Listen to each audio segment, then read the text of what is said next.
The brake pads are fitted into the pad holders and secured with the pre-fitted screws.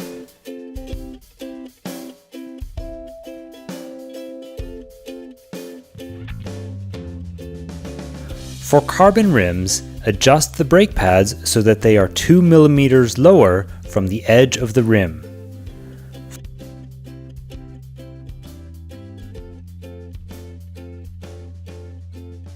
For alloy rims, adjust the brake pads so that they are as low as possible and away from the edge of the rim. Afterwards, the brake pads are held against the rim with the brakes on lightly and precisely aligned to be just below the outer edge of the rim and parallel with it. The brakes are centralized and adjusted for clearance as necessary.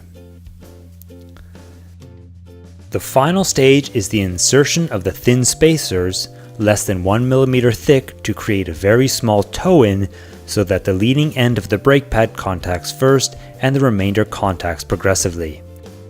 If this is not done properly, the brakes may squeal loudly and are less efficient. The brakes are then held tightly to the rim and the multi-directional adjuster in the housing is released and then retightened after the brake pads have self-aligned.